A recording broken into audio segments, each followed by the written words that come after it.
पुण्यामध्ये अजित पवारांचे राष्ट्रवादी महायुतीत लढणार नाही हे स्पष्ट झालंय। महायुतीत भाजप शिवसेनेमध्ये मात्र जागा वाटपावरून चांगलीच जुंपली आहे। शिवसेनेनं भाजपकडे 35 जागांची मागणी केलेली आहे, मात्र फक्त 15 जागा देऊ असं भाजपकडून सांगण्यात येत आहे। यावरती शिवसेना ही चांगलीच नाराज झाली आहे। आम्हाला 20 ते 25 जागांची इच्छा आहे, हा प्रस्ताव एकनाथ शिंदेंनी फडणवीसांना पाठवलेला आहे।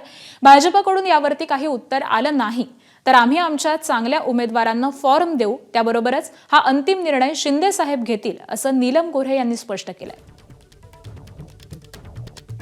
त्यांच्याकडून साधारण 1-1.5 दिवसांनी यादी आली आणि त्या यादीमध्ये त्यांनी 12 जागा आम्हाला देऊ केलेल्या होत्या की आम्ही 35ची यादी जरी तुम्हाला दिली असली तरी सुद्धा या 18 जागा आमच्या क्रुशियल आहेत, म्हणजे या आम्हाला पाहिजेच, असं नाही की जागेला जागा असं म्हणून नाहीये। आता ती यादी जी आहे ती काल आम्ही उदय सामंतांना पाठवली। शिवतार्यांना माहितीच आहे ती यादी सगळी, आणि माननीय साहेबांचंही माझं डिटेलमध्ये बोलणं झालं, शिंदे साहेबांचं। त्याच्यानंतर मग आम्ही ती यादी परत त्यांच्याकडे दिलेली आहे आणि आज सकाळी त्यांनी आम्हाला 15 जागा परत 12च्या 15 करून दिल्या। एबीपी माझा, उघडा डोळे बघा नीट।